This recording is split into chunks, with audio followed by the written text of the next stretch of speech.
Hello and welcome. Today we'll make some mini corn dogs and some hush puppy-like things. They're kind of like right in between cornbread and a hush puppies, or kind of neither but both. Anyhow, it's very nice, and it's made from basically the same batter as we're doing both. So if you just want to make the corn dogs, you can do that. And if you have any batter left over, I'll show you what to do with that. And so, outside of these lovely pictures we have here from way too many batches of corn dogs, we will get on to our ingredients. Real quick before we get to the ingredients, I'd like to thank those who have subscribed and who are coming back and helping share the videos. If you haven't yet, I would highly encourage you to subscribe. I'll be making many more videos like this, and if you want to help me out, sharing them with your friends and family is one of the greatest things you can do for me right now, because it just makes everybody know that the channel is there.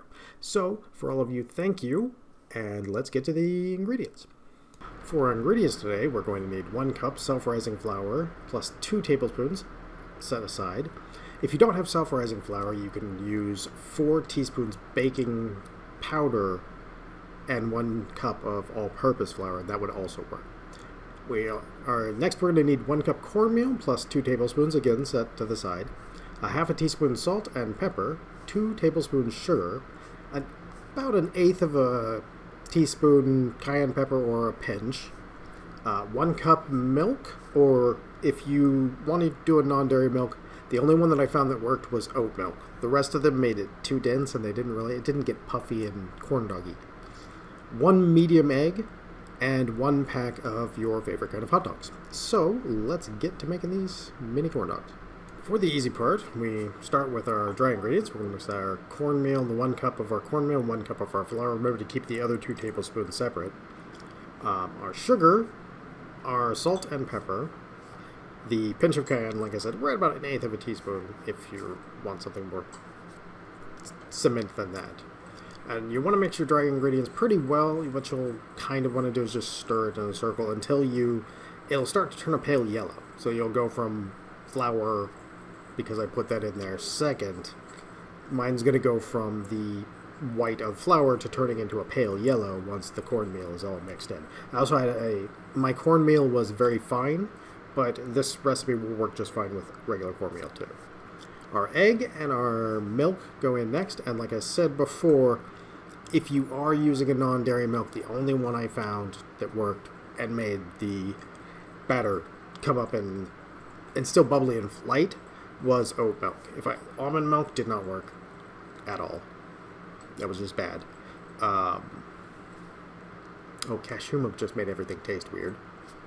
And then soy milk is, pretty much always bad. So, if you do want to do this and you don't want to use regular milk, or you don't have it, oat milk will work perfectly. Even homemade, I don't have a recipe for that, but I should probably get one out soon, would also work. And with that, once we have everything mixed in and the batter ready, it goes into the refrigerator for about 20 minutes. Alright, now, for the hot dogs, depending on if you have bun length or non-bun length, in this case, with non-bun length like I have here, you're going to want to cut them in half and then cut each of those other 2 halves in half again. And that's going to give you 4 pieces per hot dog, in this case. So that'd be like 40 pieces for the whole package. And then you're going to want to dry them. The reason you want to dry them is because it lets the flour we're going to put on them later adhere to them and sticks a little bit better. If they're wet, it kind of becomes pasty and it doesn't actually work as well, even though it kind of at first seems like it should. So what I'm just going to do here, oh hey, there is I think that might have been Cthulhu. Anyhow, back to the hot dogs. What I'm going to be doing here is just taking them all, and I'm going to be using toothpicks. I unfortunately don't have corn dog sticks, otherwise I might have made corn dogs. So for mini corn dogs, I do still want a toothpick in them, and the reason you want that is the toothpick will allow you to drop them into the fryer, and you'll be able to get the entire corn dog coated without having to end up with a piece that has, no batter, simply because whatever tool you use to put them in is too big. In this case, you'll get a tiny hole if you take them out, and that won't hurt at all. And so once I am done drying all those and skewering all those, we're just going to take and get them into the process. And there's a couple things you could possibly make mistakes on, which I'll be showing you as we go along here.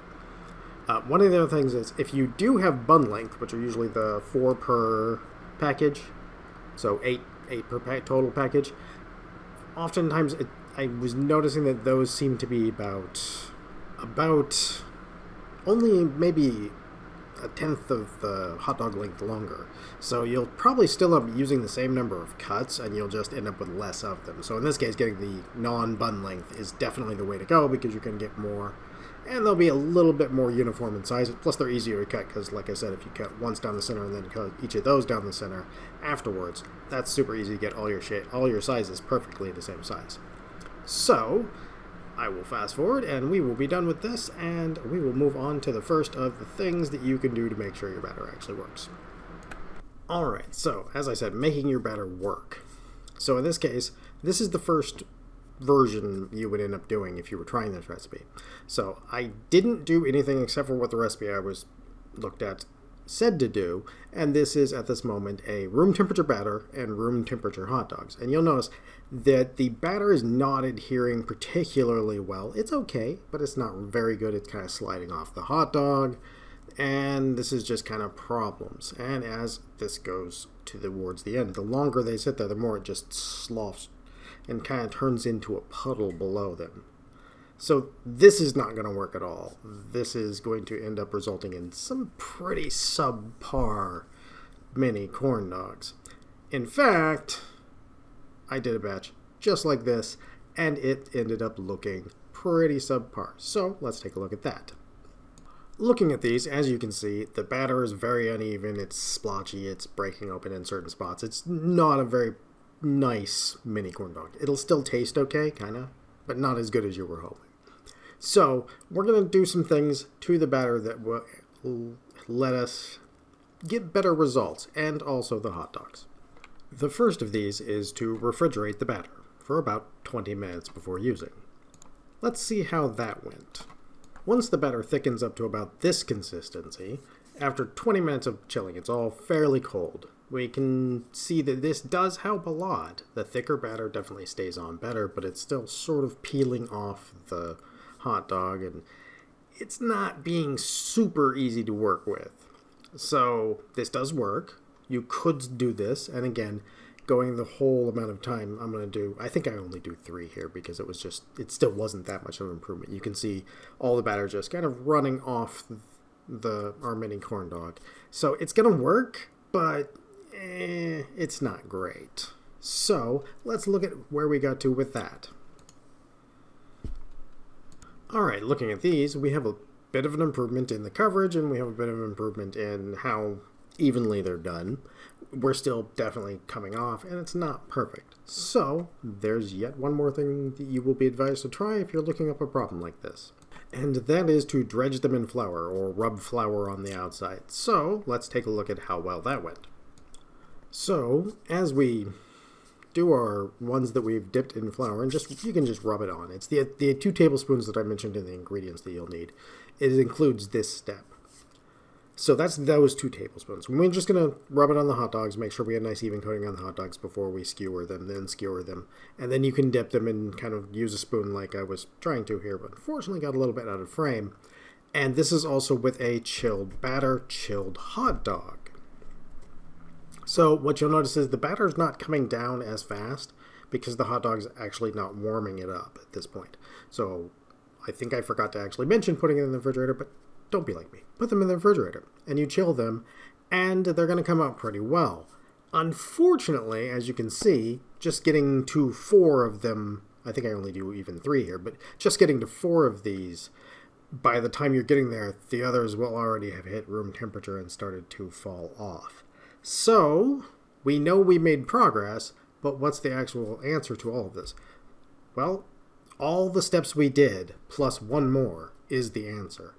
And I will show you in just a moment what that 1 more is. But I want to show you what these look like, just so you can compare. So, looking at these, we can see that they're still having some of them, batters coming off, it's not adhering all around. It's better than any of the previous ones, but it's still not quite there yet. So, the solution to this actually turned out to be very easy. So, once you're done with all the previous steps, putting the flour on and such, You just submerge them for about a minute or so into our chilled corn dog batter. And this allows it to adhere really well. It comes out, as you can see, you just give it a twist and you can drop it right into the fryer. This really made them look great, as you can see here from our two pictures that I'm going to show you. These were actually the worst looking of that batch, and they came out really nice. These will, at this point, be pretty much as good or better than anything you'll get in a restaurant. And if you served them in a restaurant, no one would be disappointed. Now, all of these have been done at 360 degrees on our fryer temperature. Now, normally this would call for a 350, but we're actually going to use the fact that I have a smaller fryer, somewhat like you would have at home, and since the temperature will drop a little bit more than it would in an industrial fryer, I'm going to set it to 360. Now, this is going to allow the temperature to drop but still be just under 350, and it'll spend almost the entirety of its frying at or around 350 degrees. This is just to help us get a nice crispy outside. It also means that the outside won't soak up any a lot of oil or anything. So that's going to make it really nice. So let's make a sauce for this. Alright, for our sauce, we're going to take 1 tablespoon of mustard. I'm kind of winging it here. If you just want to wing it, you just want about 1/3 of the volume of these two to be mustard. And then 2 parts ketchup, so about 2 tablespoons ketchup. And little bit of hot sauce, 3 or 4 drops should probably do it. Maybe not quite as much as I put in here if you're not into spiciness. And that, just stir it up and it's ready to go. It'll be a nice sweet and spicy sort of thing. It complements the sweetness of the corn, the hot dogs, and it's pretty much what every kid did in school anyway, minus the hot sauce, unless you were me. Alright, and with that we have mini corn dogs and a sauce for it. So, what if you have some of the batter left? What if, like me, you only wanted to do half of a pack of hot dogs? This recipe is set to do about 1 pack, but maybe you only wanted to do half, like me. Maybe there's only 2 people. What do you want to do with the extra batter? Well, in this case, the 2 tablespoons that we used, 2 tablespoons of flour we used for the dredging, and the 2 tablespoons of cornmeal we set aside are what we're going to use for that. So, let me show you how. So, we take our leftover batter, add our 2 tablespoons of flour and 2 tablespoons of cornmeal, and when it reaches this consistency, we're ready to go. Once your batter gets to that consistency, you can just use 2 spoons to drop it like this, and just load 1 spoon and drop it in the next spoon. Again, 350 for about 3 minutes or until golden brown, and you're good. Once those get to a golden brown, we want to take them out, and again, about 3 minutes. Now, you notice I didn't say a lot of timing throughout the whole video. I didn't tell you how long they're going to be in the fryer, and what you're really looking for is the color.